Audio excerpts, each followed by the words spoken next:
All right, welcome back to Anime Savants, everyone. And this week, I am Quetzalcoatl. Oh shit!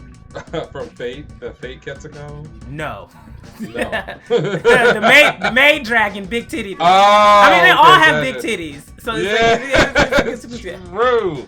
That's bad true. I am Rio of the Wildfire. My running warriors gotta stand up for him. Oh, didn't something? I feel like I saw an announcement about Ronin Warriors this week. Yeah, I think they're doing something with it. I don't know. It's well overdue. It's my jam. It's my jam. All right, so let's get the last one out of the way. Vanitas. So, we're here. I'm not gonna lie, I wasn't expecting the grandfather. They kind of got me with that. They did kind of get me with that. You probably saw it coming from a mile away. But well, I think I said before that my guess was that it was the machine count. Because yeah, the machine had the count arm and the cat. So that also caught me by surprise. But it was like a two-part surprise because I was like, okay, who is this? Is this going to be the antagonist that we're going to meet for whatever is going to happen next? Yeah. And I don't think so, actually. I think he's sort of just still mysterious. I think he's just fucking around. And also the way that he was like, oh, when we met before, and then he said the comp, the whatever, blah, blah, blah. Yeah. And I was like, I don't remember anyone by that name. Okay, I will fully admit, somebody had reached out to me on Twitter about, just the themes of the manga. Yeah. About, like, the BL stuff. But, so I didn't know any of that stuff. But I also don't know if what I'm about to say is true. Do you think that maybe he's the cat? Someone reached out to me and said the exact same fucking thing. Okay. Because the cat has the same eyes. Yeah, the two colored eyes. It always has a hat. It's been around since the beginning of the series. He kept calling them kittens. After someone said that, and I was like, what the cat? And I went to go look at a picture of the cat, and I was like, are you fucking kidding me? It's possible. Is it the fucking cat? It's like, possible. I mean, it is, and it also explains why the cat is always just in chaos and always fine. Like, right. The cat is always with them, but it's never hurt at any point. Like, they're never worried about it or anything like that. I thought about it in the beginning, and I'm like, I don't like that. That's too... And then I thought about it more. I'm like, well, the cat's never really been engaged in any part of the story whatsoever. No. Like, it's just there. There were some comedy scenes when, what's the guy's name? Is it the or called Duke, whatever, the guy who he's always reporting to. Yeah. Like, the cat has been in scenes there doing silly things, but other than that, whenever anything like crazy is going down, it's never really around. So I could see that. I'm not bothered by that twist if that's what it is. Yeah, I mean, I'm honestly just surprised. I'm interested to see how that's going to play into the rest of it, because they are not going to catch that. I'm pretty sure they're not going to notice that, because I think they're just shocked that it's the grandfather period. While the main thing that got me was the dual eye, like the heterochromia. I was just like, he looks creepy, like real creepy. And we never saw his full face, especially when he fucking took off Luis's head.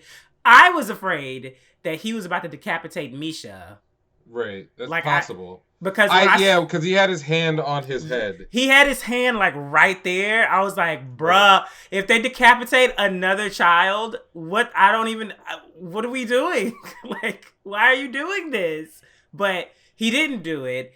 And he's the one behind Misha. But also, I loved Misha, how Misha literally was doing but we're going to do it together. And Vine's house was like, if anyone's going to kill me, it's going to be no way. And Misha's like, And then he shut that shit right off. Shut it off. And I was like, oh, I love this motherfucker. I love it. That was such like I would even say like a villainous moment. That was just like this nigga's crazy. Like he's just fucking crazy. I love that part.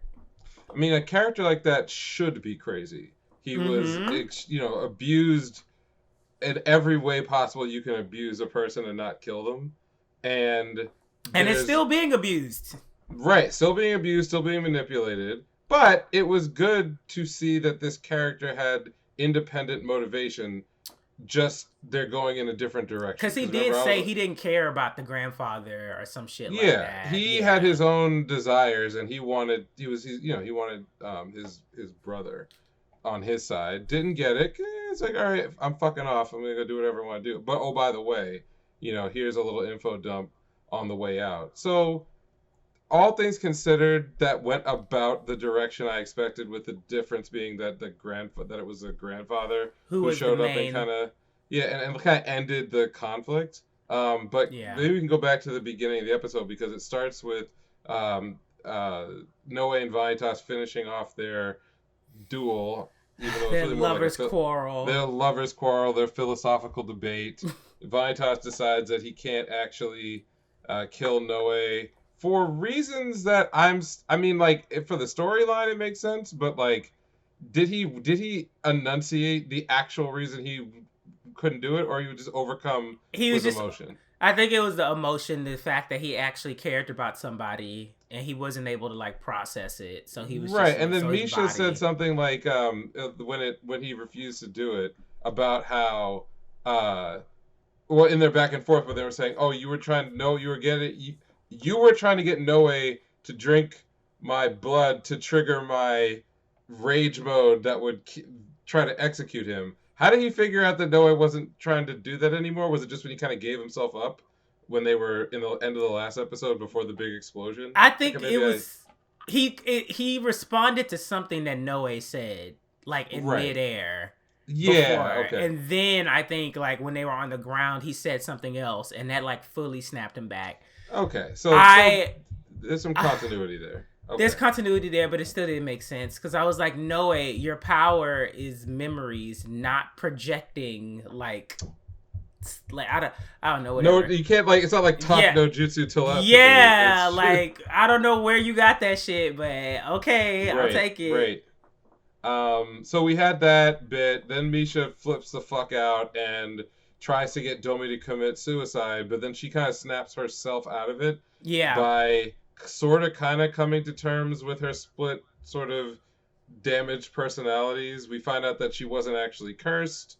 It was just Misha's ability somehow, which they explain a little bit. They say that the book lets you control Astromite. Now, how that let him brainwash Domi, I don't Well, know. he's able to brainwash vampires. It Right. seems. Yeah. I'm just taking that ability for granted. Maybe we'll get some explanation as to how it works. But she snaps herself out of her conditioning, meaning that he now cannot order her to kill herself. Misha flips out, uses the book to control vampires to come attack. Which, where did those vampires come from? Were they just like In the around? rafters, They just were just in the. waiting. Did we see them before? I was like, where No. all these motherfuckers come from? But he does the villain. He gets dumb, right, because it's over. He's overwhelmed, and then the book kind of takes over, and we see something that kind of looks similar to like the cursed smoke, but then Vanitas explains that Yes. it's the Astromite going crazy in the book, and blah blah blah. It ends with the Count showing up and putting an end to that, and everything we talked about, with the And resolution of also, that fight. Noah gashing the shit out that kid's face. Like, That's true. He does fuck him up, which means he's probably gonna be scarred going forward. He's gonna have a yeah, grudge. yeah. Um, I thought he was dead. I was like, oh shit, no, he killed this motherfucker, and then I was like, nah, B. Ain't no way. Ain't no way. Right. After they just had that scene together, I was like, if you kill his like pseudo little brother that he doesn't want to accept, but he definitely has accepted, Right. ain't no way they're coming back from that shit. Correct. So they didn't do that, and there was even a little aside, which I call this like an unnecessary. Like, if you do one unnecessary thing in a story, you want to have to do other unnecessary things later. So the vampires who showed up, Domi one shots everybody with an ice attack that we've never seen her be able to do. So I thought that was fine because her sister's was like Foxfire. Yes. And so the fact that she's got ice is a very, it's no. I thought her sister used ice at the banquet. Was it ice? No, I'm thinking Ruthven. Ruthven is yeah, fire. yeah, so yeah. the other yeah. sister's also ice. Thank you very much for reminding me. So I thought it was cool. She's got some abilities. She ain't useless because we've never really seen her do anything over the course of the series. She looked good. She looked good. Yeah, it was fine. She looked Yeah, good. I thought it was fine. cool. You step in midair on the snowflakes. It honestly reminded me of the first part of the fucking series again, where like the action was getting very like stylized as though they were like putting on a show, as Right. opposed to like, you know, just like we're beating niggas up. So Yes. So that is, I'm not going to criticize it, but I will just point out that there is no real fight choreography in this show. There are action scenes and there are moments when things happen, but there's not like, except the closest was when we had some hand to hand animation for Noe versus Astolfo, Astolfo. Yeah, that was the that closest was to like 3 seconds. yeah, Like it's the if closest anything. they ever got. When I say choreography, I mean that there were multiple scenes depicting um, physical action between two or more characters where we are moving from scene to scene and kind of expected to follow the action. Even in the last episode where they were like blowing up the amusement park, there really weren't too many times when two characters were on scene doing anything. It was like you'd see Vanitas, there'd be an explosion or something else, and if there is contact, it's always really quick. It's always like, you know, like when a Noe struck Misha, it was like one scene, one shot, and that's it. So that happened. We then transitioned to the recovery where Noe is kind of waking up and he goes and has a scene on the roof and talks to Vanitas about his feelings. They have a thing with Misha. That's and that pretty much was the whole episode. It was just Vanitas opens up to Noe and says that he's gonna stop trying to get him to do what he wants him to do, which is I don't know what that turn of phrase means. I took it to mean that he's gonna stop being as much of a dick, but that's like half the fun of their interactions. Yeah, it So I is. can't believe that. It is. I don't think he's gonna stop lying to him. He's definitely gonna keep lying to him because there are definitely things that we still don't know. He doesn't know, and also the fact that now the blue vampire's like actual death, like reasoning, is up in the air. Like there's something happened. Why, who, what, when, where, we don't know. So I feel like the show probably has more so of a focused goal going forward, especially for Vanitas, because Misha's not gonna leave him alone. Like, I know he's not gonna leave him alone. He's still gonna come back, and he's probably gonna be part of all the arcs in some form or fashion, simply because he's working for the grandfather. So I don't know. Like, I still think Noah's useless. Like, I still think he's just a device. He is. So, and he's very pretty. Oh my god, the scene where he was like on the back and he like like that. I was like, you ripped that out of a BL. Like, that felt like that did feel like that was a confession scene. He's like, you're too heavy, and it's like interesting. Wait. He said, can I just talk to you? I was like, why did you make that line, that face, that body positioning? I was like, this is a confession scene.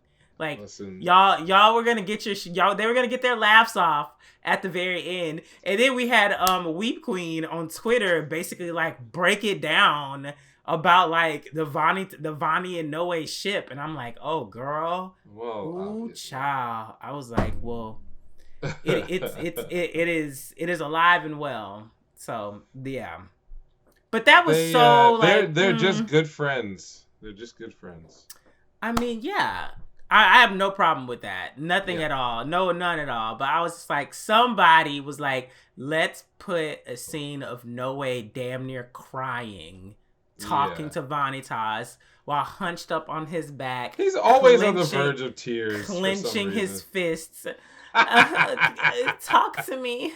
Oh, God. Okay. We all know what that is, but whatever. I enjoyed the second season. Gavaldon was too fucking long. I agree. Or the second part. Oops. Yes. Oops. It went on way too long.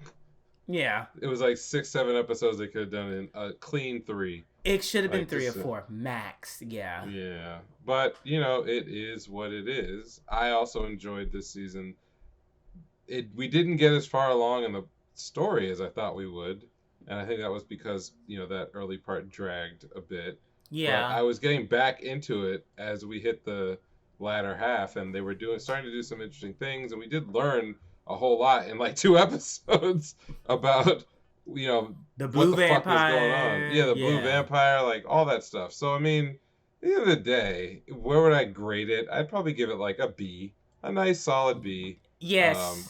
little Yeah. not quite as exciting as the first season, but not like a disappointment or something. Like, well, if you like the first season, don't watch this shit because it's trash. No, this was It's not good. This like it was was good. Promised Neverland. Like, come on, man. By no means. Yeah, like, By no means. no, no, no, no, no. And of course, there will probably be more once the manga gets some meat It's gonna on be it. a Because year. It's gonna be several years, I would probably. expect like probably a minimum like 2 years, but I could be Yeah. totally wrong. But goodbye, Vanitas, for now. We'll see you again It was at fun. another Bones, time. make a fucking mecha. Thank you. Like, Please make do another, that, make Star Driver 2 because bro. they started the continuation of that story in the movie. So like where them niggas was like out in the city like transforming partially and shit like that. And I was like, so y'all know where y'all can go with this shit. You just didn't keep it going. I watched Star That was Drivers cute. really late, and I didn't realize I had what it was because I had actually seen a lot of clips from it, but it Uh-huh. never dawned on me that that was the series. So I actually like Star Drivers a lot. So Yeah, I would I love to watched see it more as of it that. aired, and I was just Mm, like, "What is this? This is so cool." I think that was one of like the first mecha I watched as no, I'm well, yeah, as it aired, in Japan because like a lot of hmm the Gundam series, like I didn't catch them niggas until like they were fucking already over or like halfway through. But Star Driver, I caught that as it was airing, and I enjoyed the like mecha of the week fight and shit like that. It hmm wasn't the best plot wise, but I think the main thing that carried it was the aesthetic and the fucking fight and the mecha design Give and the me fight another Raw scenes. Cephon. How about that?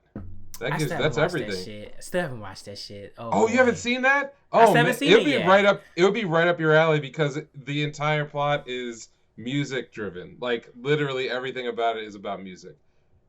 Mm. All the bad giant robot Oh. things are named after like musical chords and arpeggios and like classic Oh. stuff, and I think the pilots are conductors, and it's the whole thing. Like it's really good. Ooh. And it's like it was made at a time when like people like Evangelion was still sort of contemporary. So there were a lot of people who were involved in that making it that took good lessons from that show. Evangelion. Yeah, like it's like it's very bleak. It's very it's driven by a certain philosophy. It's not quite as depressing as Evangelion, and but there are parts of it that are like these niggas is crib notes. For example, the main character's primary love interest is a woman who's way too old for him because he's supposed to Oh be a great. teenager, and she's so they were like, let's take the Misato Shinji shit and actually like just Flesh go it with it. out. Yeah, just fucking go with it. Well, there's that meme that goes around with like Misato with like the pedophile guy. I love that shit. I'm just like, yeah, Oh man, you so kind of that's the are, one. When I was girl. watching it, I was like, oh, they're really. I mean, I was probably like 15 or 16 when I saw it. I'm like, oh, they're really doing this, aren't they? Like they're not fucking around. They let But her like go. Okay, yeah. they're not fucking around this time. But it's a great series. It's really good, and it looks good too. The visuals. It's that that there was that period in like from like about 2002 to maybe like 2007 where there were a lot of digital effects that were now being used, especially in the really good high profile studios. But Yeah. it was still the kind of like that last hurrah of hand drawn or primarily hand drawn stuff. So everything is fucking gorgeous.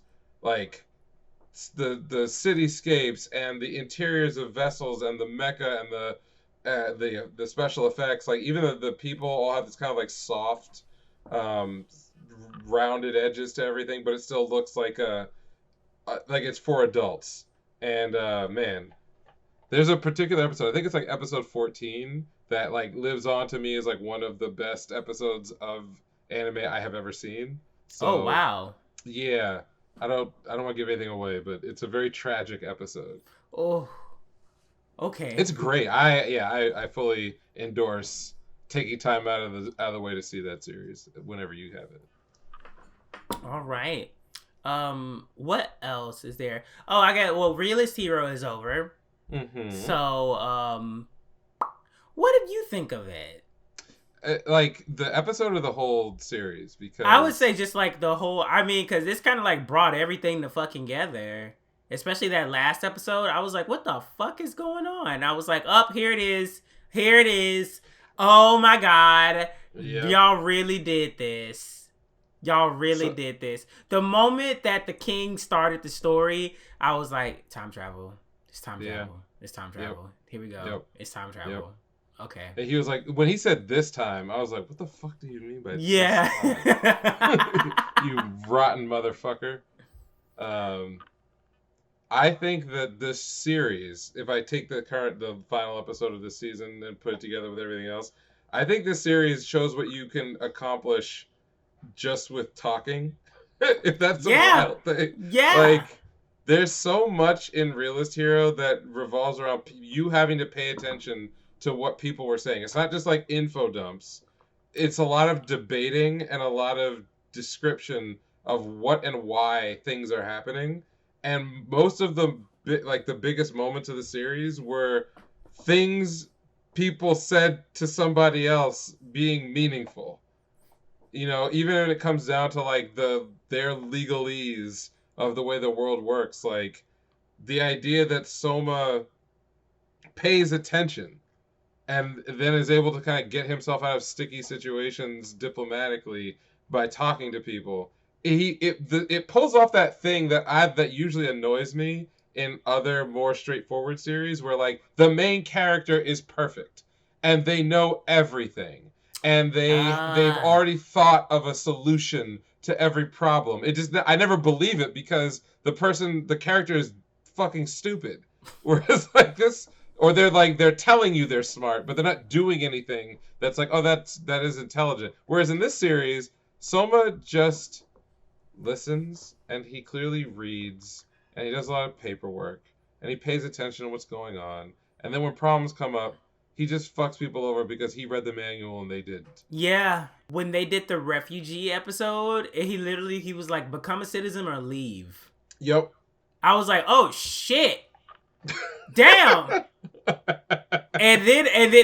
Like the little sister was like, this is cruel. And someone was like, yeah, it kind of is, but like, I got a country to run. And so Right. like, either you fall in line or get the fuck out. Like, which one is it gonna be? And I like you can't be mad at him because Right that's when he does something that's like altruistic and when he does something that's sort of utilitarian, the character approaches it with the same level of emotional intensity. It's always the same. yeah, So like I buy when he does the ruthless shit and I because he spent a long time not doing ruthless things. It's not like, oh, in a heat of passion he did this or that. Like he's not a I won't say the character's emotionless because especially around the post-war, those episodes that happened like after the war with yeah, Amadonia was over, where he was fucking like just killing all of his political adversaries, just mowing them down.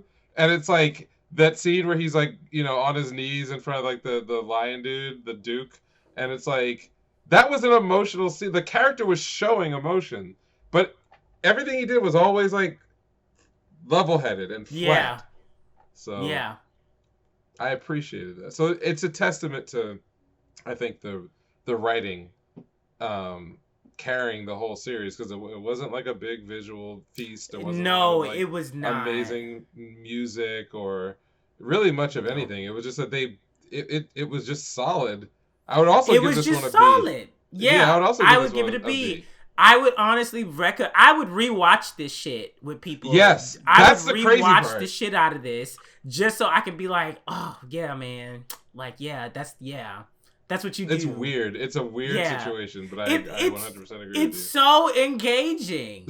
Like it just is. It's just engaging. I don't know how else to explain it to people. It's like imagine as opposed to like having to sit through like, history like a practical history class. You just watch this shit. and basically be like, all right, this is how this shit came to be. Like, you see that?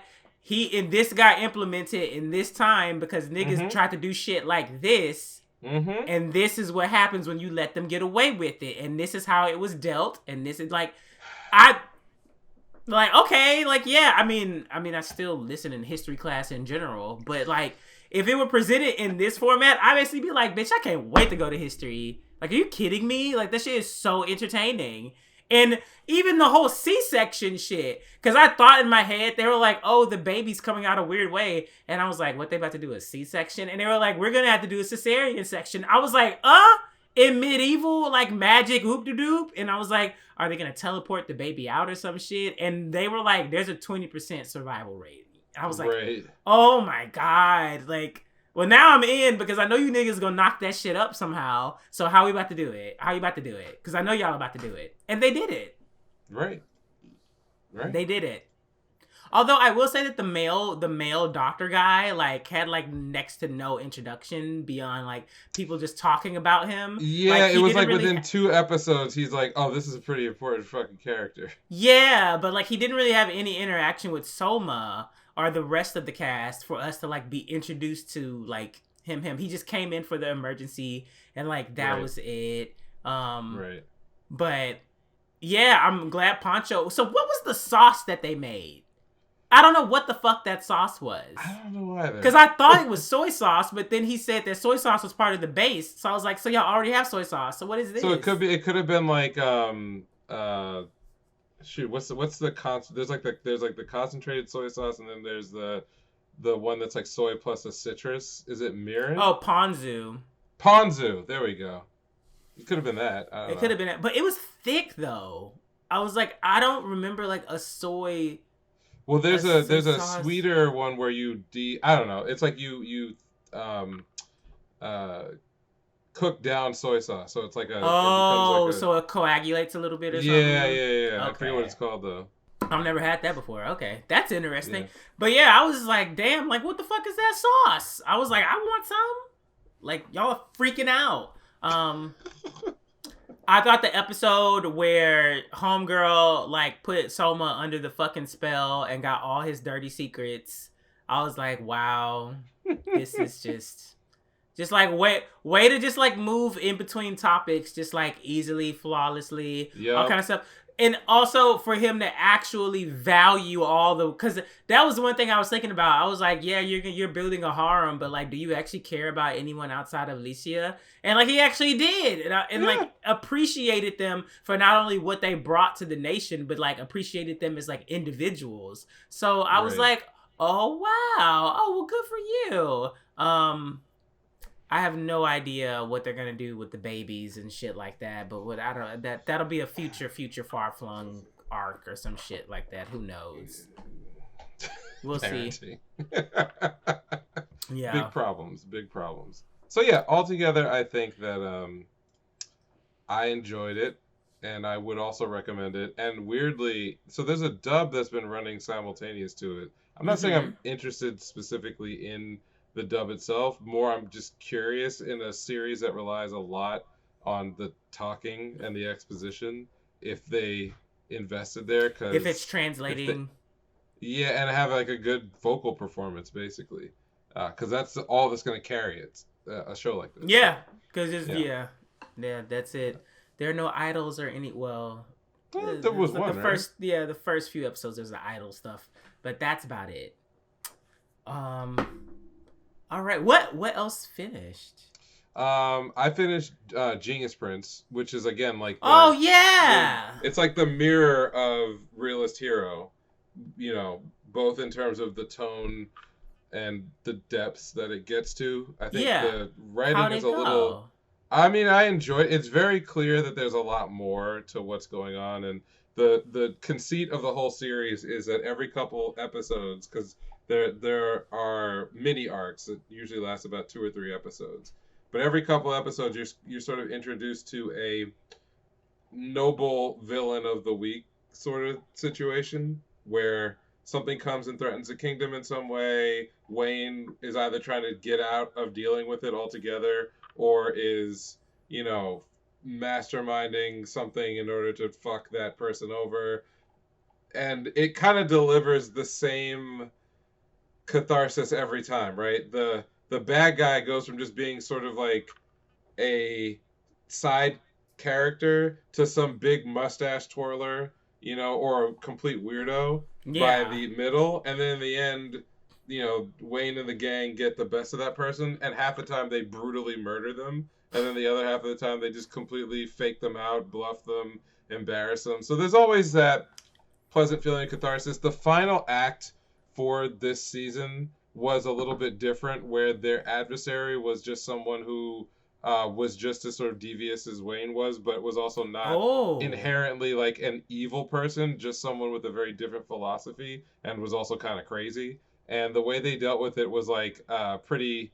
It was one of the more far fetched plans that they had come up with over the course of the season, but it was just as satisfying. They basically tricked one of his allies into thinking that he had poisoned the entire country and that he was just going to surrender and send all of the population of Wayne's country as refugees to that ally, which would then collapse their economy. And so the guy was like, "Well, if he's telling the truth, then we're all fucked, and I'm going to die, and our country will be destroyed, because this guy's nuts. But if he's lying, I have no way of finding out until after it's too late." So like realistically, what Yeah. the bluff there was kind of insane and shouldn't have worked. But in the context of everything that had occurred in the story being known to all of the characters in the story, including this adversary or one of them, it became believable to them. And I will give the show the benefit of the doubt because prior to this, a lot of the ideas that they were playing with were fun.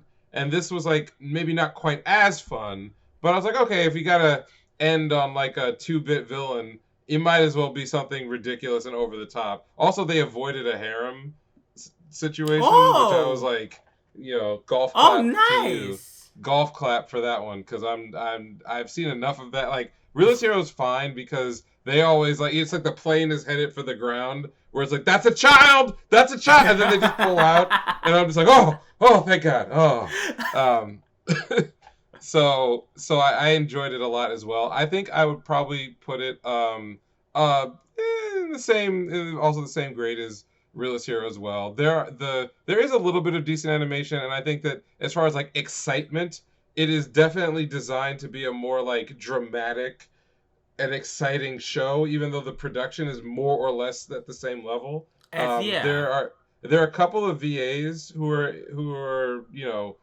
in the show that do I think a really fun job. Like there's a little bit of like vocal screen chewing, or what do you call it when like a voice actor is screen chewing and not like a regular actor, whatever that is. There were a couple of VAs who were doing that, which I appreciate. So I would still put it around the same place. So I enjoyed that show this season. Okay. Damn, did I? I don't think I really. I don't. I think I put so much to the side this season. I don't think I have anything else Okay, from like this then recent season that just ended. I mean, I watched things, but that was about it. Yeah, I did so my all summer then ranking stuff last we week. now we did watch a couple of first episodes. We're gonna have a season preview that's coming along as well. But of the stuff that's come out by Tuesday, the 5th of April, for the new season, maybe we can talk a little bit about a couple of them because I have some thoughts. And luckily, these are mostly, or the of the series I watch, I'm probably only gonna continue one of one of them.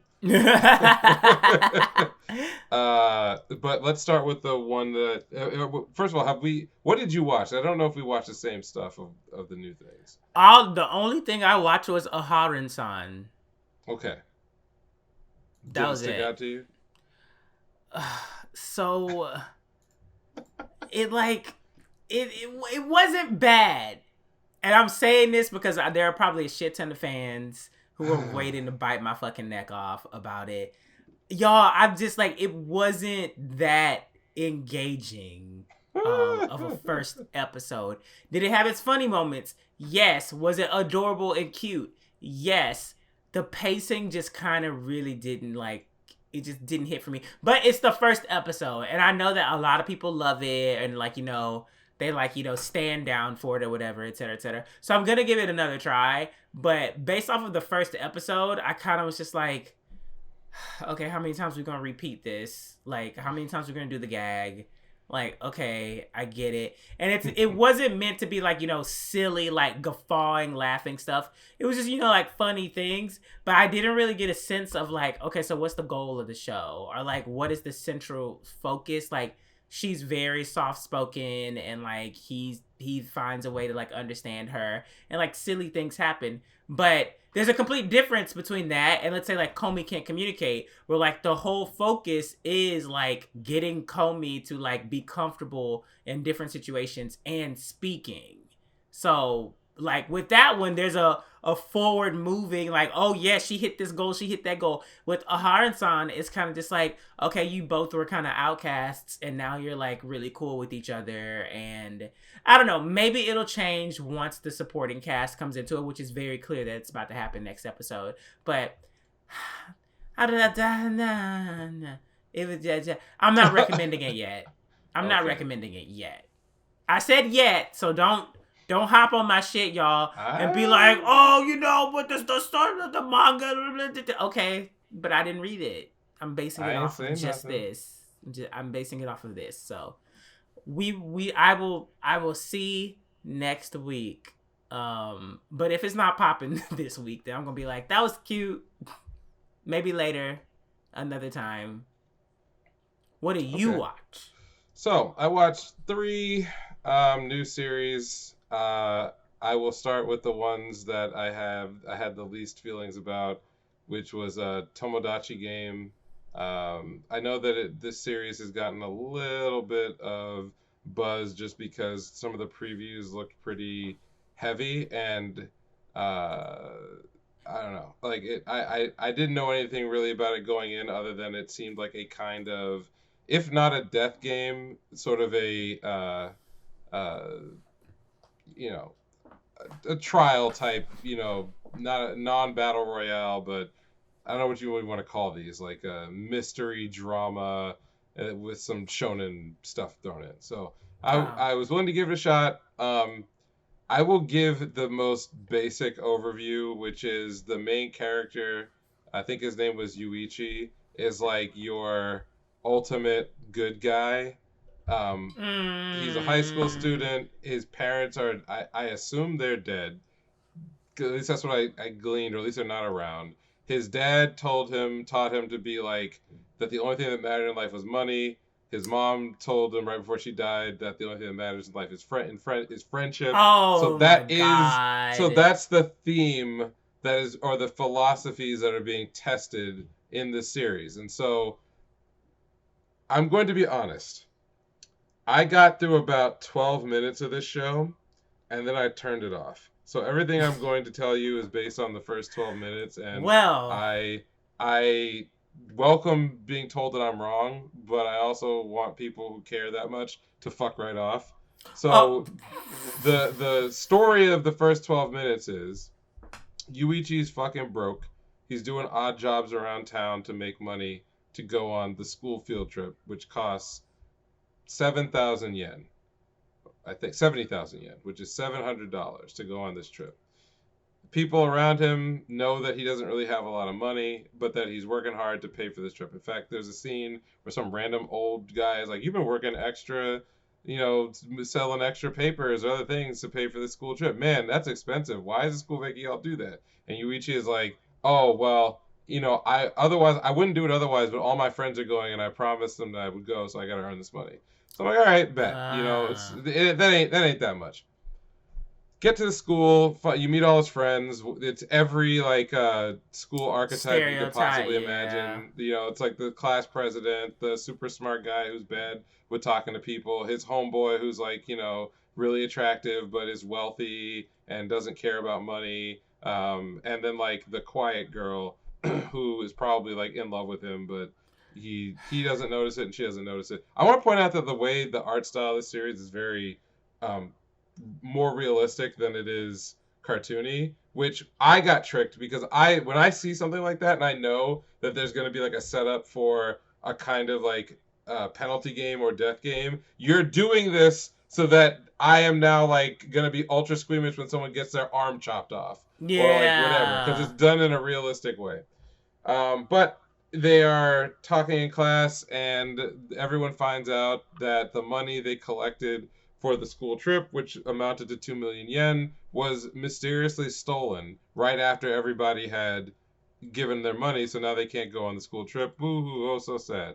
And then everyone goes home. There's sort of a scene where they're like, so the traitor or the person who stole it, please speak up. And obviously, no one says shit. And so he Yeah. gets a letter delivered to his home at night, which is fucking weird. And it's basically, it's written like it's from his friend, one of the girls, like, come to the school at night. I have something to tell you. And he gets there, and all of his other friends are there, and they've all gotten letters too.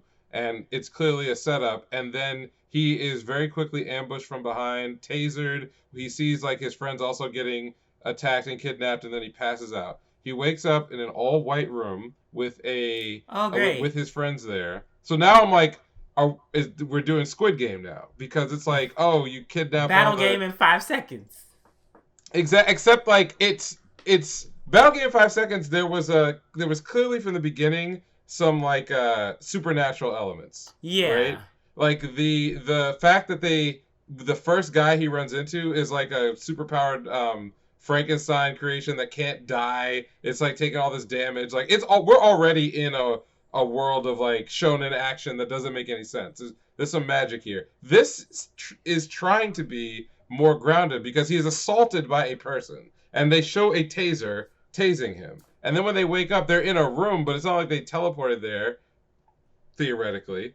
And they start talking about themselves. Then the wall opens up, and a weird The animatronic the dummy that kind of doll. looks, yeah, doll thing that looks like now we're in, it looked like one of the robots that the aliens from Gantz were piloting. Like, it was just fucking weird and Mmm. creepy, and it like It gives shows me up, and paranoia agent vibes. yeah, and this is the first time I'm like, okay, so this is not a real thing. So what the fuck is this? Are we in a alternate world or universe? And basically, the doll tells them that they are all there because collectively that group is in massive debt, and they're there because somebody wanted to come here, and proceeds to tell them that like this is a What? debt game, and you all have to play a bunch of like mini games that will discharge your debt or move it around to other people. And at the end, it's possible that the entire 20 million yen debt could be discharged. And at first, I was like, oh man, this is just a bad setup for a Squid Game. Because in Squid Game, all the characters had shitty lives, and each one of them had failed. And that's why they volunteered to come there, because it was their one chance to like get out from under this thing that is crushing them in society, and it's a commentary. But in this one, it's like, no, only one of you fucked up. Everyone else is here, and it's about how much do you trust your friends, because every game is going to be like a kind of trust exercise where people have to agree with each other, but they can't share information. And right away, I had a headache because I'm like looking at this and I'm doing my like mental conversions in my head, and I'm like, wait, so this is about like what 20 G's. This is what they're about to like put up with a kidnapping for. I would just say we're not playing. This is illegal, which is what one character said. And then the little dummy was like, "What was his response?" His response was like something stupid. And I'm like, I don't know. And the very first game was like a Ouija board, and I just shut it off. I was like, what the fuck is Oh this? no. Okay. Yeah, I'll finish it then. That because that actually does kind of sound a little bit intriguing to me. it is until It you gives see me how it's executed. a little bit of like Danganronpa vibes, but like not death. So like, or that's what Right, I'm kind of hearing. So now right, I'm interested right. to see it. I am not telling anyone that they should not watch or that they should do what I did and just like give up, because there's definitely going to be some level of like psychological, horror. That little dummy thing looks fucking terrible, and there's a scene where it's got like sharp teeth and shit, and I'm just like, Oh, oh, what's going on here? It's creepy as fuck, but I also just don't care about the what's happening. I don't care about any of these characters. The setup is dumb.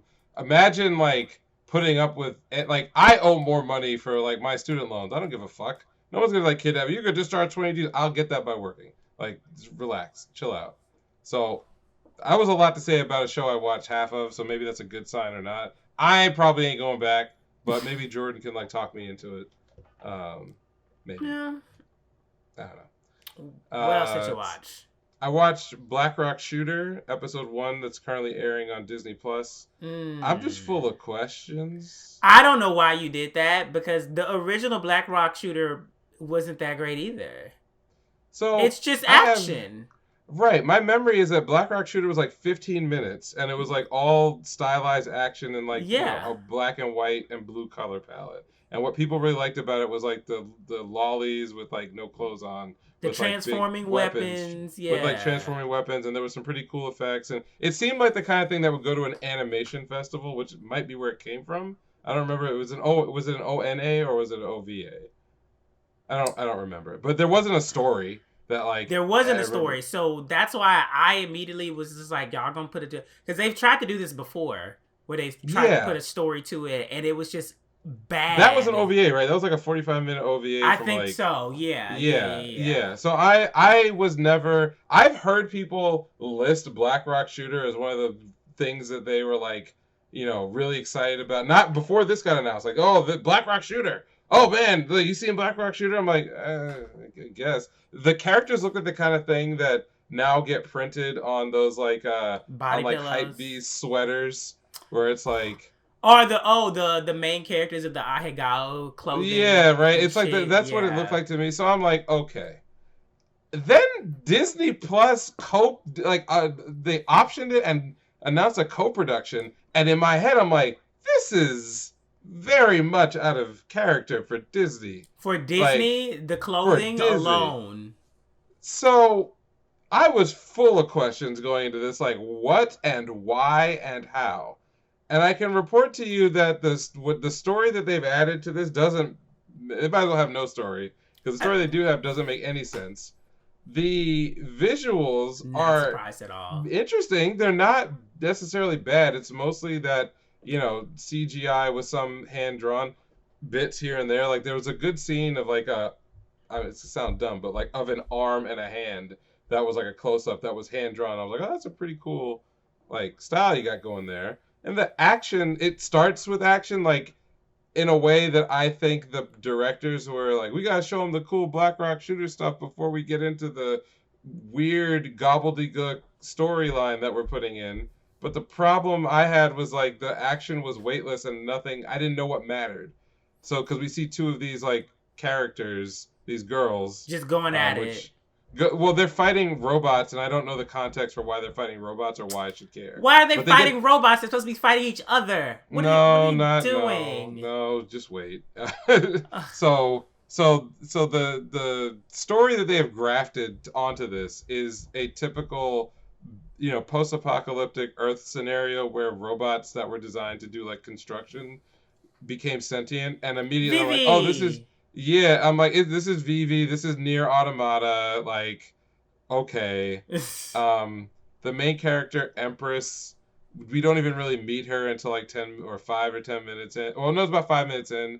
And this was where my questions, like, went into outer space, literally. Where I'm like, her introduction, I kid you not, is the naked girl in a pod scene. Only this time, they don't cover anything up. There's just on Disney? I know. What? Disney. Yeah. And I'm looking at this like, where's that? I wish I could just like superimpose the Doc Rivers gif where he's just like looking like what the fuck am I watching? How is this on Disney Plus? And she spends like 2 minutes fumbling around looking for clothes. And it's like it's an underage body. But sure, they're like, oh, well, she's a 600-year-old AI. What are you talking about? I'm like, no, that's a small nude child. No. But okay, I'm a man of culture. I will see this through. And so it's about as generic as you can expect. Girl wakes up in fucked up facility with no memories and can barely dress herself, doesn't know her own name, doesn't know what's going on. We cut to like these two other children who are scavenging, I guess, in the base, and they get caught by robot, and Empress sticks her hand out, says, "Let me out of this place," which is weird to me because they were about to be killed, and she's like, "Free me from this door I cannot open, and I will help you." But I'm like, what help would I expect from someone who can't even get out of a door? Like, I have to grenade the door to get you out for you to save me. I might as well grenade the nigga trying to kill me. But they do. She has a little fight scene with the robot that was actually not bad. And then the rest of the episode was pretty boilerplate of like you're running and escaping through a wasteland. There's some military guys who just get owned by the robots, which makes you wonder why the fuck they were out doing anything at all. But despite the gobbledygook story, there was one very interesting and completely head-scratching moment and introduction that is difficult for me to explain. So, Jordan, I want you to help me understand, and maybe I'm misremembering. Disney has been making movies and TV shows and everything else for going back to like the 40s, right? It's like that's about 80 years worth of content. And they've done a lot of like wild stuff. There are movies where like I think the whole like Aladdin thing where there's like someone's jerking off behind a curtain because some animator was fucking around. Like there's things like that. What? There's things like that littered in Disney movies. Things that are a little bit more adult, and they're mostly pranks. They're like, you know, an animator or a group of animators fucking with each other, seeing what they can slip into a movie. They're never like, you know, the subject of the film. So, correct me if I'm wrong. In the 80 years plus that Disney's been making all kinds of media, can you think of one example where they have implied that penises exist? Oh my god. I'm legitimately asking. Can you rack your brain that it's not just like, oh, there's parents and children, so children must mean fucking, so that no. I mean literally in whatever the show or movie was, Mulan. They implied that there was an actual penis that would have been on screen. Oh, well, Mulan kind of with the like, you know, her hiding it and, you know, this and that and okay, so in Black Rock Shooter, they introduced the first main villain that we're going to be dealing with in the arc, and this villain is introduced in a scene where he literally fucks a human woman to death. And then stores his mechanical penis when another female-shaped robot comes in and tells him to put that thing away. And he walks around fully nude. Disney-funded show? Yep. I'm not watching it. Are they going for shock value? He fucks a woman to death. You see her face contort. You hear a noise. She twists up. There's shit coming out of her mouth. He is in the robot nude, but blocked. The other character says, "Put that thing away." He lifts up a covering so that he no longer has genitalia. He has a smooth surface down there, and then puts on a cape and walks out and gives a ridiculous speech.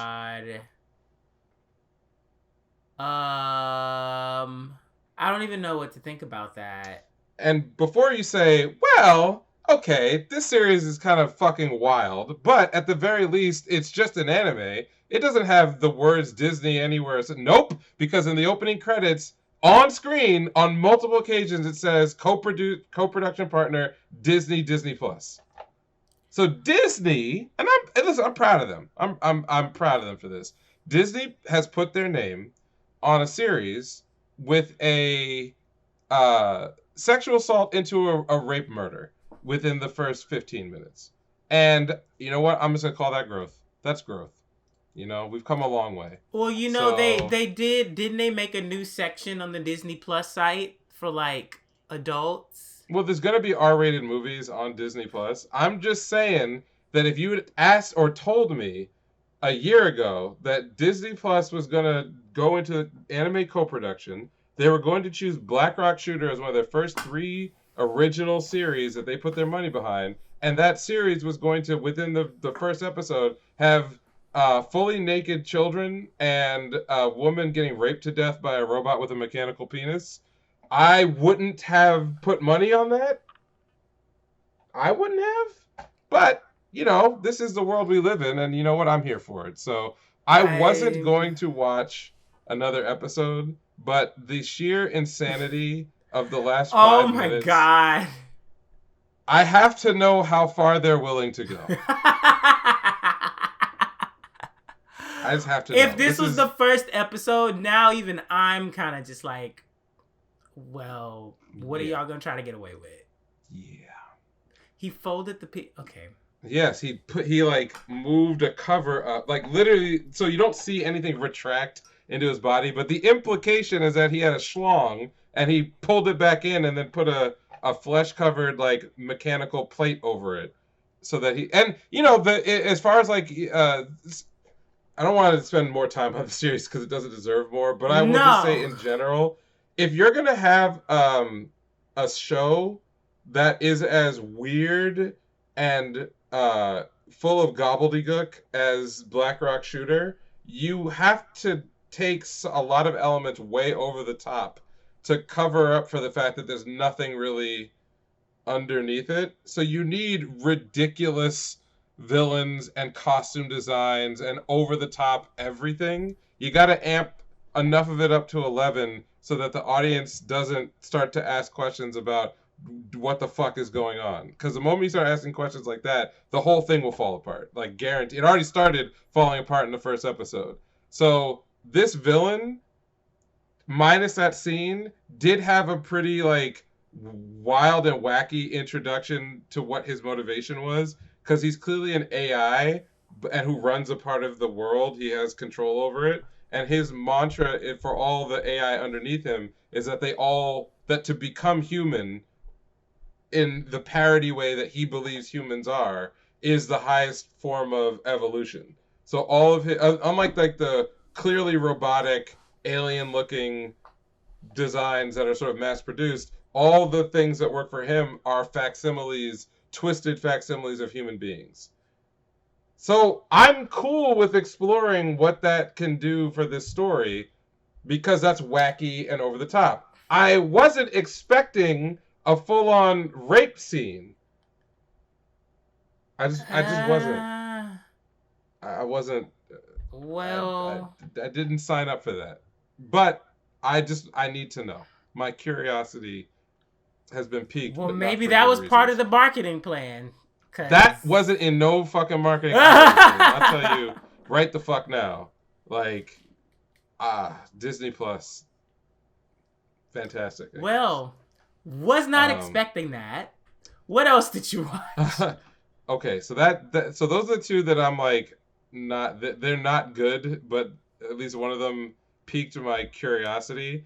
I actually did enjoy the last one, which is I'm Quitting Heroing, which I think also goes by Yusha Yamimas, Uh huh. and it's so the premise is you know a hero is super powerful. He's so strong that his companions get in his way. Prior to the story, he basically like takes out the demon king like single-handedly, but comes back and gets exiled for jealousy and other reasons. But it's Oh, this is more of a adventure comedy. It's not a this revenge isn't like story. yeah, like incel wants to take over the world type deal. So he feels like an outcast, and he realizes that when he was taking down the Demon King, that for some reason, even though they fought hard and they were trying to take over the world, the war was being prosecuted in a way that was more humane than it needed to be, which in his mind was like maybe the only people who would accept me are the demons. So they start recruiting, after they're defeated, and he goes and he shows up and he applies for a job, and is of course rejected immediately Well, because yeah. it's a comedy. And like, you came here and fucked all this shit up and now you want to work? Fuck you. Um, but the first episode was just charming enough where I'm like, I kind of like what they're doing with some of these characters. I appreciated that, the Dragon General who was all about brawn and beat him in the first fight is like a big softie for his daughter. And like the magical, genius who could destroy whole countries with their fireballs is kind of useless at hand-to-hand combat, and he embarrassed her. and Oh. so she's never going to let that down. Or the Beast King is actually a small child who gets lost very easily, and he beat her because he mistook her for a actual lost child. And like it's funny enough so far. I wouldn't go as far to say that like I was instantly charmed the way I was with Genius Prince. The production value is a little higher than both Realist Hero and Genius Prince, and the conceit is him doing lots of like odd jobs in order to like deal with the fundamental problems of the demon army, which are things like they have a child in charge of their logistics, or they are too lazy to like teach their soldiers how to read and write. Like it feels, Oh, okay. yeah. So it's an action comedy, and there's some, the Demon King is a hot girl who's also a literal tsundere, but a tsundere only for the main character because he embarrassed her and beat her ass single handedly. So he always will go back and like remind people how he fucked them up, and Oh like he my just like, god. yeah, like so he's not a doofus, and he's kind of like a sympathetic character. And I think what normally I would just give it a one episode and then like, I'm done with this. But there was a line of dialogue that was repeated in some form a couple of times where the main character admits what his faults are. He's like, I have a really bad personality, and I have like a habit of like not trusting people and whatever else. But like, I went through something that was pretty shitty, and now I actually want to make this work. And I appreciate Oh. that. It wasn't like I Wow, didn't in the didn't first tug it. episode. Yeah, it didn't tug at my heartstrings. But now I saw a structure of what I could get out of the show that I could enjoy on a weekly basis. Because you have like the army building sim part of it. You've got like, probably a romance in there somewhere, comedy, but it's not going to be too heavy. So, am I going to watch this every week? Probably not. But it was not offensive to me at all. So, those were the three things that I wound up watching. Okay. Well, I guess then we can move on because I didn't watch anything else and there isn't really anything out this week, even though there wasn't even a break week. Like they went It just straight overlapped. into it, just overlapped. I was like, what the fuck, man? All right. Wait, when is Golden Week? Did that happen already? Isn't it's in April, right? It's in April. Okay, so there's some kind of break It's coming not up. this week. Okay. Okay. Anyways, let's do news. Do you have any news? Do I have any news? I mean, the Odd Taxi film doing well. You Oh, know, I figured it would do decent. yeah, it's not blowing anyone out, but it is cool. I'm just ready. I just Um, want that epilogue. I need that epilogue because that like those last like 2 minutes. I was like, I need to know what happened after that shit. I need it. yeah, there's I wanted to point people to this sort of ONA for Gundam 00 that dropped, Oh, which that's out already, isn't it? yeah, it's short, but I think it's really cool because there are number one, the it's not a full anime. It's just a set of like small stories. Some of them like 5 or 6 minute episodes that take place between the middle seasons. But I remember I had asked a while ago, just like rhetorically, because I don't know how you'd answer this. Why the fuck was like um Gundam 00, like why was that the one that shows up in like all those build divers? It's like the most popular suit ever for some Yeah, reason.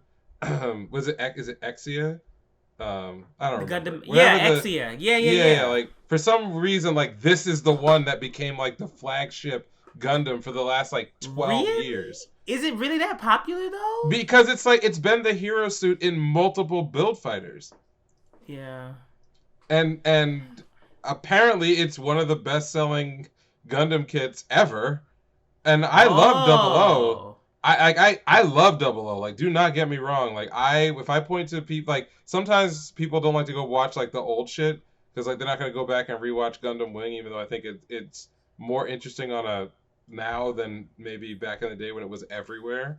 But like Gundam 00 is basically a remake of Gundam Wing, more or less. Like It's not like beat for beat, but it's the same concept, and it's probably better produced. If we're being honest about it. But yeah, so for whatever reason, we've gone back to it, and it's got new animation for some of these little mini episodes, and they also have some behind the scenes stuff from like the mechanical designers and shit. So like that's pretty cool. But not Promise Neverland. Oh my god, I almost fucked it up. Made in Abyss is coming back in the summer, so I gotta like mentally prep for that. Because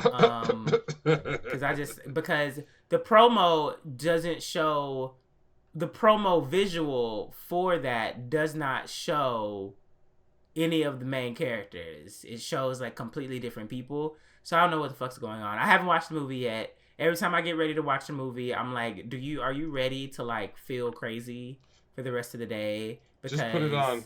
Just put it on. Just do it. I don't know. I don't know. I don't know. I'm gonna have to do it before July gets here, but yeah, like holy shit. Episode 1 of the new season will fuck that up for you. So you might as well just do it. Oh my goodness. Okay. So yeah, that got announced. Attack on Titan's getting another final season. At this point, I'm like, good. Do what y'all doing over there. I'm good. I'll catch up when I catch up. I thought that I was gonna be able to just like, they were gonna finish it and then I was gonna be able to like marathon it, and I can't even do that. Why do they keep calling it the final? Why don't they just basically be like, it's just the season. It's season 6, season 5, season 7. Like, because God just do hates me. It exists and it hates me. I'm just like, I don't even know. And then I remember people saying like, oh, how are they going to wrap up all those chapters? Oh, it's going to be a movie. And I'm like, I don't have it in me for that shit. Because I was like, I didn't even get through part 1. So now there's a part 2 and there's a part 3 coming. And it's not coming till 2023. So that's good, at least. But it never ends. The hype is gone. I don't care anymore. Like, I just don't care anymore. Yeah, was that all? I think that was the only news. Those are the only things that caught my eye. I'm good. I'm good. That's all I gotta say. I'm fucking good. It's so good. Like nothing else. Oh, Crunchyroll they're being douchebags because they're taking away the free shit. Which, I mean, of course that was gonna happen because they have a monopoly now. So like, what? Of course. Duh. We live in a capitalist country. Well, we live in a capitalist country. I don't know where the rest of y'all are at, but of course they hopped on it immediately and they were like, why would you give you shit for free anymore? I don't know if they I mean, I was gonna say they don't like money, but like this is to make more money. It is to make more money. It's just that it might turn people onto pirating more than more money. So it's kind of just like, yeah. At least they're on your site when you offer it for free, so that like there's a chance that you could turn it over. You could turn those people over into actual paying customers. Now they're just not even going to bother going on your site anymore. So exactly. I don't know that y'all made that decision. But yeah, that's all the news that I have. Yeah, I don't really have anything else. I do. Go. What you got? What you got? I caught up on Tower of God.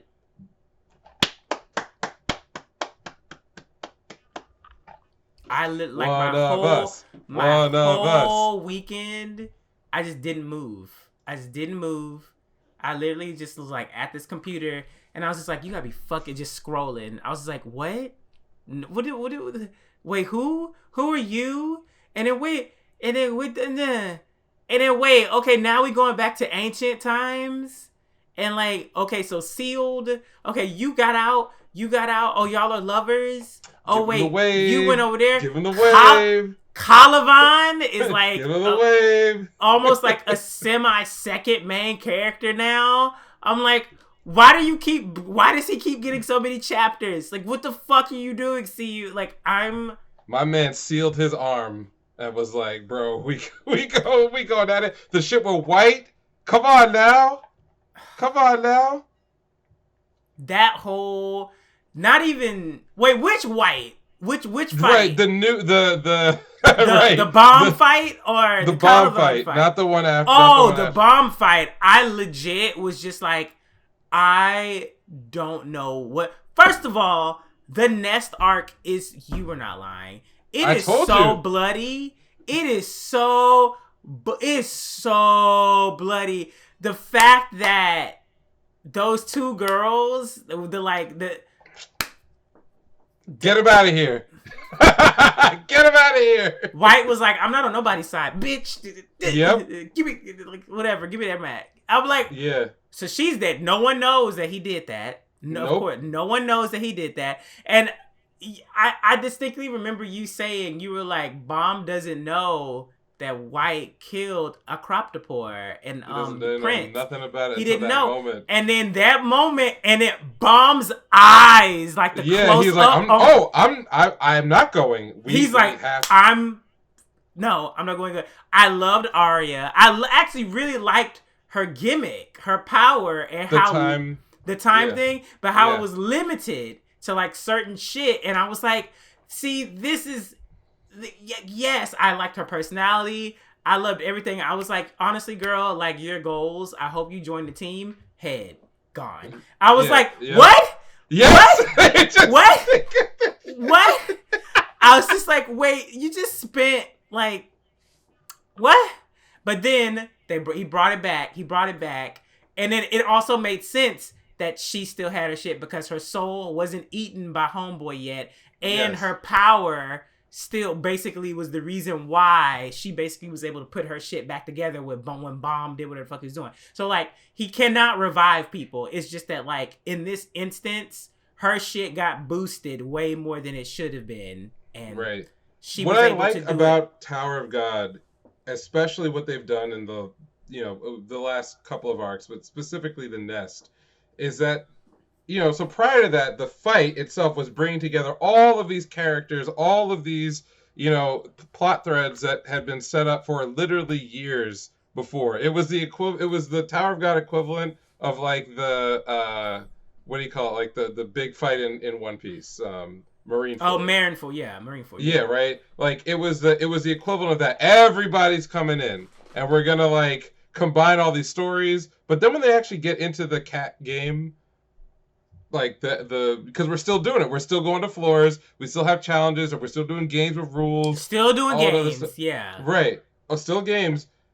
But we already did the thing where all the characters got together. Now we had to do the thing with like Bomb's growth and all the things that had happened to him had to also come to a head together as well. And the culmination of him and White, at least in that this version of their clash was so well handled, because I can't think of too many other scenarios in a shonen where a major villain from a specific arc is brought back for round 2 and it felt fresh. And the reason why it felt fresh was because they kind of faked you out a little bit, even though they told you in the beginning like, oh, he's an ally now. Well, it felt temporary. Everything about that was temporary. Yes. And there was always that lingering thing of Bomb doesn't know what's going on. And the moment he finds out, it's a wrap. Like, this has got to be solved. We got to deal with this right now. And so to have that fight happen, we're not done, right? We have all the stuff with Trauma Ray and, Zahard and the rest of the army. Like, these are challenges. Is Machini fucking up to? I don't know. She's playing. What the fuck is she somebody's doing, playing. Man? Somebody's playing. Also, the captain got revealed, and I'm like, is that who I think it is? But why are you here? I was, that gif of like Denzel Washington when he's like slapping the table, and I'm looking at it like, I felt that way when they started going into Yasaracha's backstory. And I'm like, bro, you're not gonna make me. Gonna make me feel anything for this one. You're not gonna do it. You're not gonna do it. And then when he's like, you get the full story, and he's about to go one-on-one with Trauma Ray. I'm like, bro, Why The are you moment, doing this to me? the moment that Trauma Ray was like, "Didn't I tell you to kill them niggas?" I was like, "Oh my Yes, yeah, I was god, like, oh, he's fucked. oh my He didn't do it because I was wavering because god." I'm like, oh, he betrayed them. Okay, he's still a bad guy. And then you like see their backs. Well, they were friends first. Well, okay, but we know what happened. We know what happened. And then you see the What he's holding the actually heart. fucking happened? And the dude's like, give these thorns to my kids. I'm like, it tied it all together. That's why they have his ability. Fuck! He did betray them. He was his friend today. God damn it! You're not going to do this to me. No. You're not doing this to me. After all that they've done. You're not doing this to me. Since he fucking, like, appeared, the nigga has literally just been like, I'm better than y'all. We right. this, we that, we boom, boom. Let me have a normal villain. Just one like, that I don't feel anything for. At this point, I'm just like, I don't even know what the fuck's going on. Even though I like how quickly they wrapped up Leviathan, though. Yeah, they got his ass in there. They literally was like, but also one thing that I'm noticing is that Bomb, even though he's having like these huge fucking leaps right now, he still needs help. Yes. Like, Coon and Rock are helping him, and they got powered up because of fucking White. Like, when Coon showed up in the air and had, like, the white wings on him, I was like, oh, nigga, I can't wait till your next fight. I can't wait till your next. You about to get somebody dirty. Do you know what's crazy? All right, we're in deep in spoiler territory for everyone else, so, like, I don't know what the fuck like, we're talking about, like, this week. What I realized, they pulled another trick on me, which had got me all fucked up. So let me ask you a question: if you watch the anime only, the biggest motherfucker in that whole series was Rachel, right? Rachel, that stupid bitch, and she comes back over and over again. You're like, hate her. Can't wait till Bomb fucks her up. Can't wait till Bomb. No. I know what they're doing right now. It's Coon. Coon is gonna be the one to kill her. It's not gonna be Bomb. They've been like. It became clear to me right in the white arc. After the white arc. Yeah, after it became clear to me that, like, when Bomb said to Rachel the last time he saw her, like, you know, I don't feel anything for you. Yeah. I used to, like, have all these questions. That shit is gone. At first I was like, oh, okay, they're gonna, like, you know, there's more to the story, and there is, because we don't know any of the secrets yet. Her like connection to the mom or some shit like that. Right. Yeah. But I realized that they've been fucking with me. You know, CU have been fucking with me the whole time, because who's the person who actually has the motivation to go fucking kill Rachel? From like the chapter 1, not the epilogue or the prologue, from chapter 1. It's Coon. Coon is the one. He was the one who carried her up the tower, even though he knew what the fuck was going on. He was the one who got betrayed by her. His friends got murdered by her. Like, stabbed homeboys. Fucking right. They've been going after each other for a minute. He's the one who promised to fucking kill her. It's him. He's the one who's gonna get her. I was like, bro, you stop it. How did you switch the enemies around on me? Like, who is? So Bombs graduated from Rachel to Jahad. Yeah, basically, he's like, that's his destiny. So then right there. it's like the captain shit makes sense. As soon as I saw that helmet come off and I saw that hair and the canine tooth, I was like, what are you doing here? Where did you come from? What are you doing? Like, I'm so... And then we had the whole thing with Con Elm, and he was just like, he can see fate, and, like, I can see destiny, but, like, he can see his da-da-da-da. And I'm like, so basically, everyone's fucked unless you're around Bomb, because Bomb is the one thing that he can't control. Like, he cannot see what's going to happen when Bomb is fucking involved with it. That's why he's fucking scrambling right now, because he's like, I have to handle him, or else I won't have complete domination anymore. That completely makes sense. But the fact is like, how long has he been working towards this? And it seems like it's been since forever. The fact that he planted that shit in Dowan and Cha's mind before they went in. It was that was before. That was way before. Way before all this shit. I'm just like, wait a second. So because it was young Jahad, but I feel like he just altered his fucking form. Because when Con Elm went to go fight him, right after they got sealed or whatever and shit like that. It was the adult Jihad. So that True, nigga right. changed his form to go meet with them because they've never seen Oh that yeah, right. Yeah, yeah. like, When they were in there, that was definitely the whatever the current version yeah. was. Somehow, I don't know how that worked. So Yeah. with that, I'm just like, okay, so you've been playing games, and it all goes back to the fucking Viol and his mama. It all goes into that shit, and it's probably gonna be like some well, it already is some stupid jealousy shit. But the thing is, why does Bomb, not even just like the irregular powers, why can he so easily fuck with spells, and everyone else is literally like, I can't even touch this shit. Like, I don't even know what to do. The wild part is that we haven't even dealt with like the 13 sword series, like the month swords. The Black March has been gone. He can use all of them. Well, you know what? I thought when he did the power up when the ship was about to blow up, and it was like, imagine a weapon, I was like, he's gonna imagine the Black March or some shit like that. Right. And it was a bow, and I was like, oh, okay, cool. All of his weapons are like, you know, the red Thrissa, the shield, blue Thrissa, right, yeah, like. Where did that one come from? That was going to be my main question. I think that wasn't that from the Floor of Death. The red Thrissa was from the Floor of Death. Yeah. There are two. One was the fake thorn, right? The one that was at the workshop battle, right? That evolved, and then there was the red Thrissa. See, I have to go back and reread. Like, now I got to start all over. I've reread it like 2 times. I'm telling you, like, it's great. It's fucking great. Because that's the thing. When I got to the end, I was like, there's definitely some shit that flew over my head. Because, like, I wasn't remembering. Because when the blue Thrissa showed up, I was like, I don't remember where he got that power from. Like, something's like, okay. So, yeah. Wait, there was the workshop was... The workshop was... The workshop needle was fake? Yeah, so it was a thorn that was, the thorn. They created, right? That they created at the workshop by whatever the means were, and they were going to give it to the Fug to give to whoever the Slayer candidate was, and he just showed up because he was still in the Viol thing. So it was so all.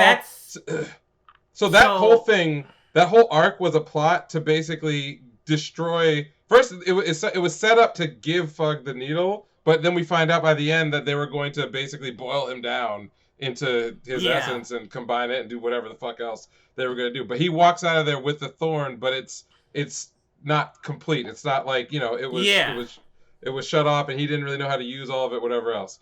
Then he gets doesn't he get another piece of the thorn and it combines? That happens before, I don't remember which arc it was. It happens right before the Floor of Death. Floor of Death is where he gets red Thrissa. And then blue Thrissa. And isn't there a thorn in the Floor of Death and they told him to come back after a certain point?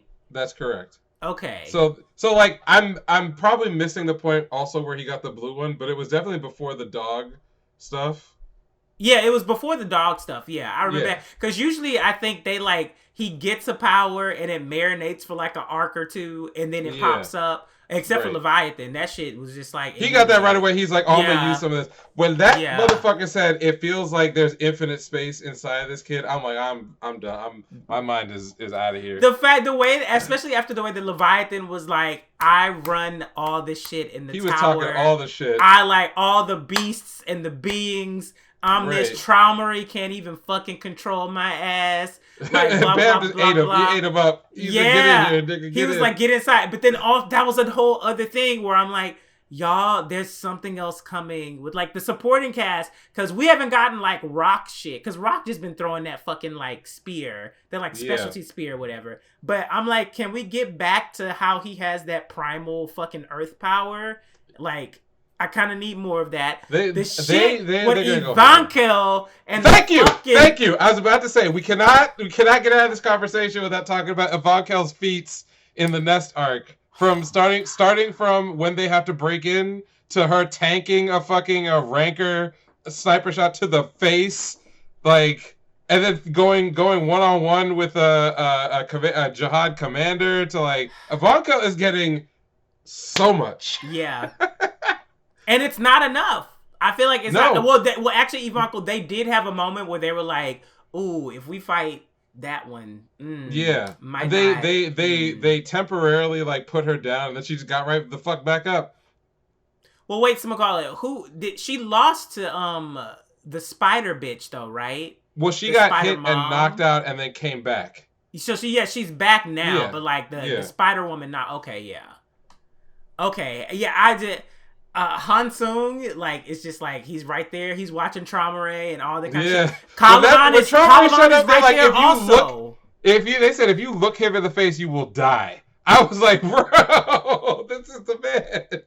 And that's like so that is one of the people that journeyed with Jihad. Correct. Yeah. So Okay. now we're reaching that power scaling that's supposed to be at the top, right? Yeah. You know, like they have, obviously there are rankers who are potentially stronger than head of one of the families, but this is the first time we've ever any of these characters have come face to face in a combat situation with one of the families, like the head. That in because there was in at the end of the Floor of Death, there was one guy who gave the from the Pobidel family. Yeah, who gave the fish to the devouring fish to Rachel. Yeah, he was one of the family heads, and I and think so that's what I was. That's what I've been waiting on because they definitely are saying they were because Jihad said, kill the irregular and start the war with the Pobidal family. Yeah. Or eradicate the Pobidal family. She's like, with them. And I'm telling you, she is such a Blackbeard character. Like her ability, I promise you that her thing is stealing abilities. That's what she's gonna do in the end to get her last triumph. Is steal some. Maybe could be steal Bam's ability. And you know what? That might be perfect because she probably is gonna steal Bam's ability, and she's gonna have no room inside of her, and it's literally just gonna fucking like eat her up. From the right, or she devours him, and then it's like go right back to the cave, and I can see it. I see it in my mind. Oh my god, back to the cave! I see it. I see it in my mind. I understand. I am 10 years away from getting the end of this. Yeah, I was like, where we're at now. I'm like, I don't see this ending. It's not. We're not. He's not even a ranker yet. He's just a regular. And I also liked how they basically were like, dude, you can beat rankers now. You can do it. You can do it. You just don't know you can do it. And the whole Nest arc in itself, I'm just like, how are they gonna do this? But then if Haryun is involved, then it's gonna fucking work out. We haven't even dealt with like, Yurik Masuno's people, and there's parts that they're like Volkasong. They haven't come back yet. We just pulled all of like, Bomb's allies and enemies. Like they've all converged into the space. And but like, definitely said something like near the end of the Floor of Death arc, how he was just like, oh yeah, he's just like me, but like he's not a big player or some shit like that. Because I remember Ulrich talked to the head of that family. And the head of the family was like, "Chill. I don't want no beef. I don't want the smoke, bro." Yeah, he's like, "Chill." Yeah. And then, and you know that there's like now I forget the guy's name. So Ulrich Masuno is like the number 3. Is he the number 2 or the number 3? The number 1. I thought it was 2. So the number 1, we have never met that character. They only talk about them. Oh, the other irregular? Yeah.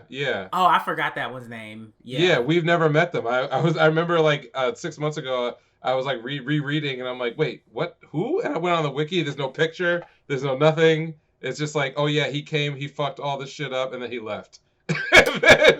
So we don't even. Wait, is that the one that put the needle that killed the administrator of the Floor of Death? Yes, yeah, that's right. Okay, I know who you're talking about, but I don't remember his name either. Yeah. Yeah, exactly. So I could talk about Tower God all night, but listen, we could do like an arc by arc analysis per episode, and like I would be down for that because I'm like I have to go reread it. Like as soon as I caught up, I was like I gotta start over because I'm pretty sure CU put a whole bunch of shit like from the jump, and like I'm about to have my mind blown even more because I'm like, nigga, you thought about this like this many Years ago. years Yep. ahead of before you even premiered it in the fucking like, bruh. Even the part where they were talking about like the anime premiering, I was like, this is where the anime premiered. Like, this is how deep this shit was when the anime was like, oh my god. Like, it's just now that I'm caught up, I'm literally just like, this can't.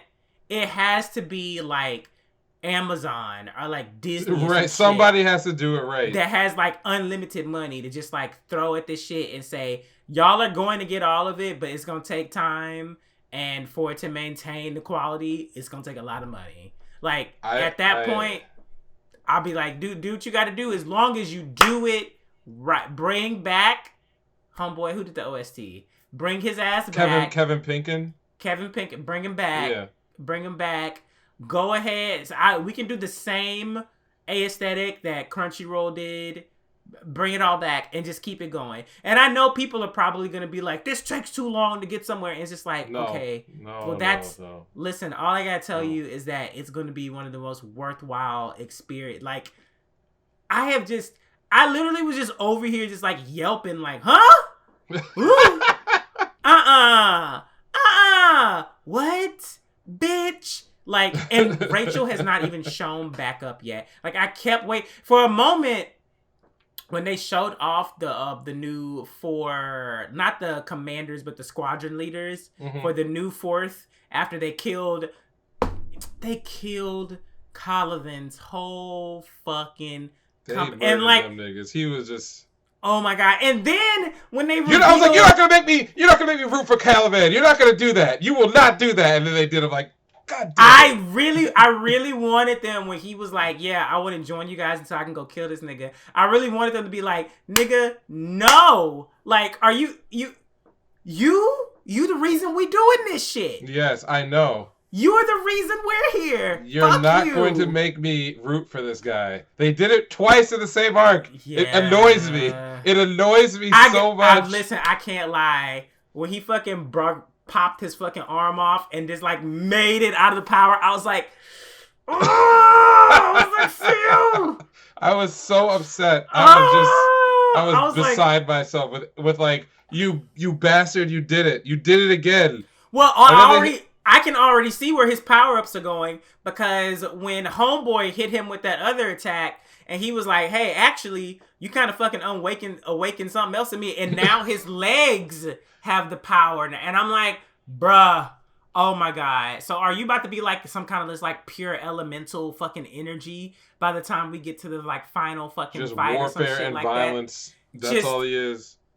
No, he is. He's literally pure violence, and like every time he's like, I'm watching the regular. If he does anything crazy, I'm gonna fuck him up, and blah blah blah blah. And I'm just like, you could have killed him so many times already. Correct. Like, why are you even acting like this? They just do this to me. All right, so now I don't even know when the new chapters come out on a regular basis, but I'm just gonna be looking for it like throughout the week. I have no idea what's going on. Bomda had a change of clothes. He's using the Leviathan power like it's fucking nothing. Han Sung looks hot as hell. I was like, that's right. How did you make him attractive?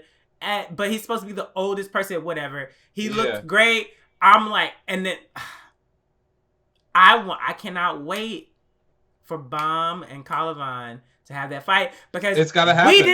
We did not even get explanations on all the shit. It's gonna happen when they come out of the nest. It has to happen when they come out of the nest, because now he'll see he rescued his teacher and that it's off. But the thing is, to me, is that so much new shit. When Bomb literally was just like, when he like went up sometime during the fight with fucking White, and he went up to that nigga. And they were just like Stardust. And I was like, Stardust what? Meteor. And then all this shit just like, and I was like, oh my God. I was like, and he's just throwing this shit out. He just kept doing it. He just kept doing it. The huge black orb. The fact that what a great panel that was. That was an amazing panel. He put out so much Shinsu that it changed the fucking... Like, it was raining Shinsu. It was like raining Shinsu. Yeah, I was like, oh shit. We've never seen that. They all right. The black Shinsu. Yes. Like, I was like, what is this? So, I will just say this. I know that I just said that they pushed Rachel off to Coon, and they've kept her out of the story for a while. But I know in my heart that when she comes back in, all the anger in my soul that I have put to the side and I have It's gonna come right back. dispersed, it's gonna come right in. It's gonna Yeah. compress into a Because you little black know she's ball. going to be up to some fuck shit. She I will hate her. only show her face if she. The only time she shows her face is when she's confident she's gonna win. Right. That's it. So if she I pops hate back her. up, that means she's on some fuck shit.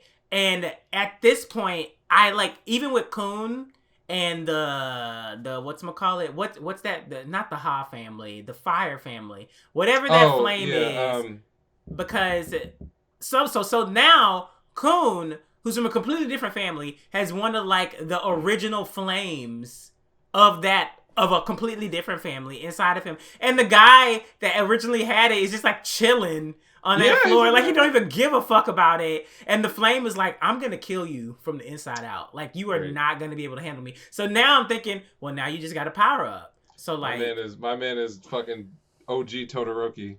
Got that they got the fire and the ice, the fire and the lightning. Like he's oh gonna my be good. god. He's gonna be good. That's the thing though. I was like, I'm waiting for Coon to have like a fight again. Because what he's started to do, in the what was it?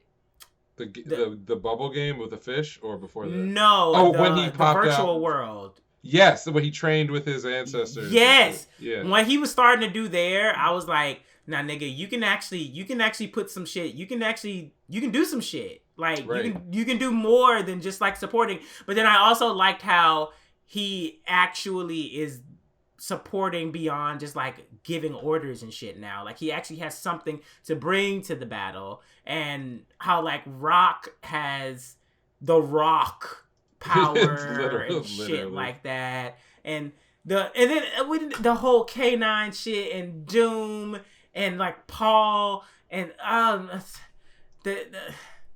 the moment. It's so good.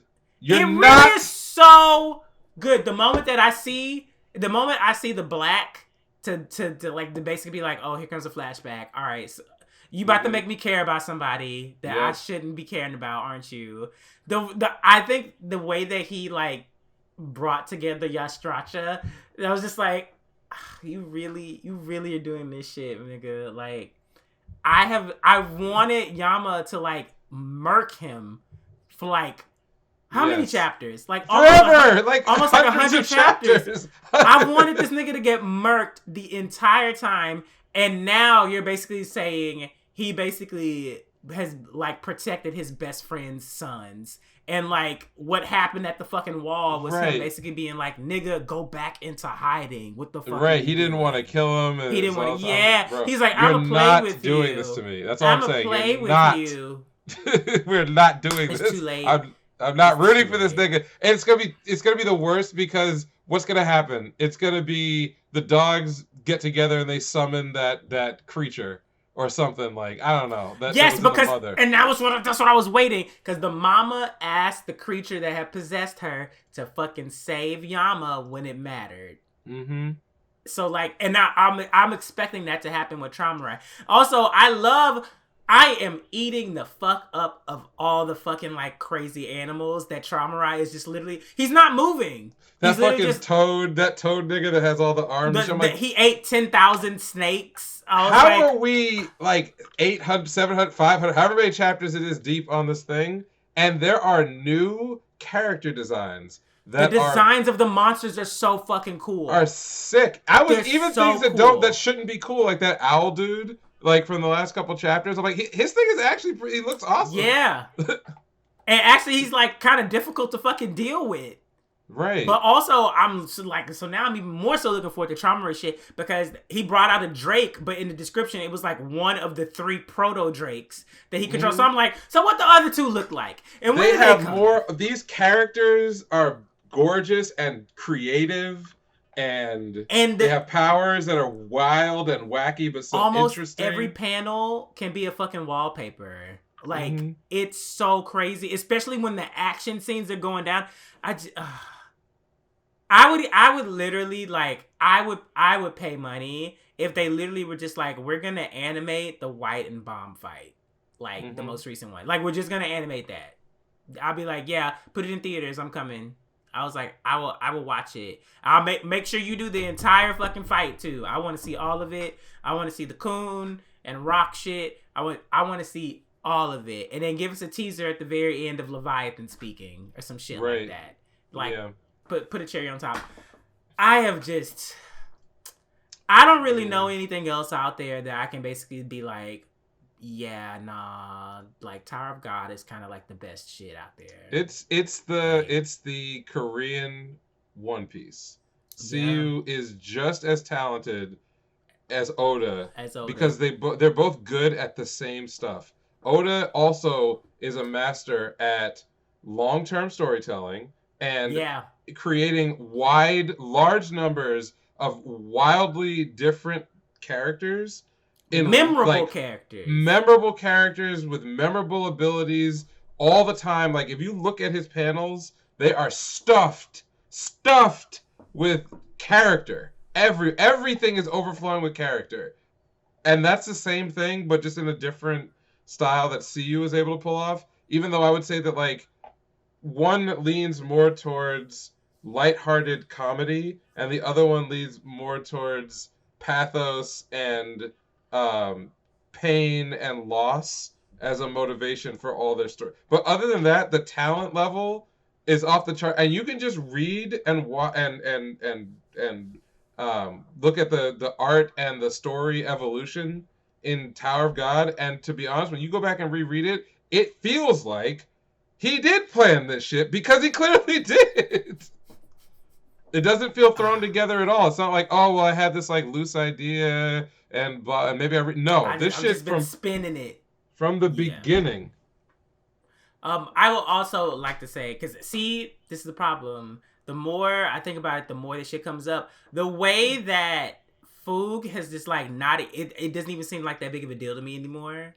Like, because the Elder got owned in the fucking rocked. That's why. Got fucking rocked. And now I'm just like, okay, so the other Foog and then like the ancient Foog people are here, and then this is going on.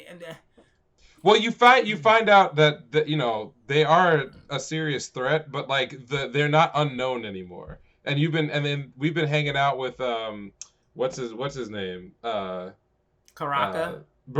forever. And so they're much more. Oh my god! I'm sorry. I love that nigga now. I hate that I like him. I hate it. I fucking hate that I like him. The way that he literally put Homegirl in his special space and was like, "I'm just gonna take you out the battle. Deal with this nigga here." I was like, "What?" I hate that I like Baraka now. I hate it.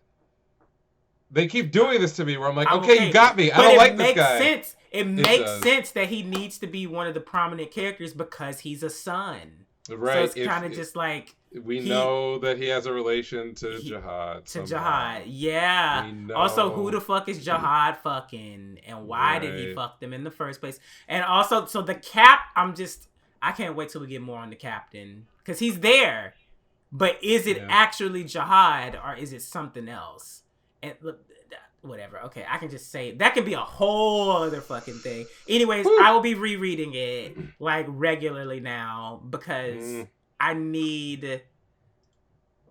even imagine someone who like compiles the lore in this fucking shit. Like I'm probably gonna go look for a YouTube channel like after this of someone who does like Tower of God lore because I need it. Like since I'm up to date, I can't be spoiled. So I'm like, I need it.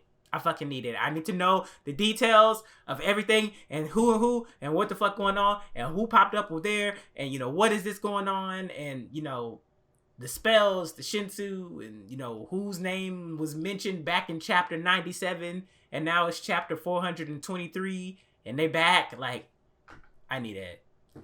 Yep. So yeah, that's what I did. I literally lost my entire weekend. I did not move. Like, I literally was just like, I'm too deep. Like, I'm just way too fucking deep. I can't go anywhere. The chapters got longer the further in I got. I literally was like, oh, I got like 60 chapters. I'm gonna be good. No. Like, I literally was just like, damn, that was one chapter? Fuck. Yeah. Yep. If you made it this far and you have not started reading go ahead and read because everything that we said, you're gonna forget it before you Yeah, like. right. Yeah, it You're doesn't gonna matter. forget That's it. the crazy thing is that you could talk about Tower of God for like 5 hours and be like, oh, you spoiled some, and then you start reading it, you don't even remember anything. You don't remember anything. You don't remember nothing. Yeah. Um. Um.